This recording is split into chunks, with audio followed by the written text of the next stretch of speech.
अकोला स्थित एक डाटा संघ ने पुणे में आयोजित विवादास्पद विषय संविधान क्यों बदलें पर पुस्तक विमोचन समारोह के लेखकों, प्रकाशकों और आयोजकों के खिलाफ कानूनी कार्रवाई की मांग की है। इस संबंध में जिलाधिकारी के माध्यम से मुख्यमंत्री को एक ज्ञापन सौंपा गया।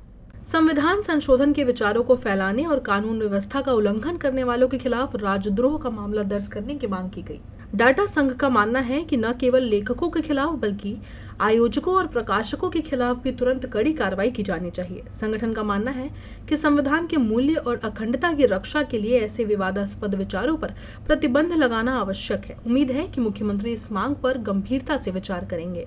आज doctor Babasaheb Ambedkar teachers association data Amravati विभाग अमरावती आणि जिल्हा शाखा अकोलाच्या विद्यमाने आम्ही माननीय मुख्यमंत्री यांना माननीय जिल्हाधिकारी यांच्यामार्फत हे निवेदन सादर केलेलं आहे की संविधान का बदलावे हे जे पुस्तक प्रकाशित झालं आणि त्या प्रकाशनाचा समारंभ पुणे येथे आयोजित केला होता।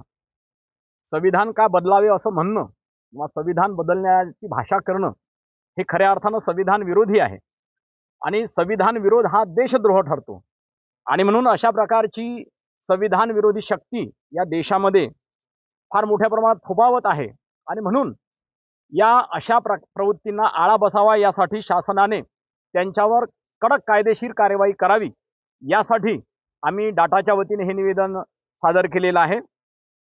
या पुस्तकाचा लेखक, या पुस्तकाचा प्रकाशक आणि या पुस्तकाचा प्रकाशन समारंभ आयोजित करणारे जे लोक आहेत त्या सर्वांवर कायद्यानुसार कडक कार्यवाही व्हावी, त्यांच्यावर देशद्रोहाचा गुन्हा नोंदवावा अशा प्रकारची मागणी आम्ही या निवेदनाच्या माध्यमातून मुख्यमंत्र्यांना सादर केलेली आहे आणि आम्हाला आशा आहे की मुख्यमंत्री यासंबंधी योग्य ती दखल घेतील आणि त्या पुस्तकांच्या लेखकावर आणि सर्वांवर कार्यवाही करतील अशी आम्हाला अपेक्षा आहे।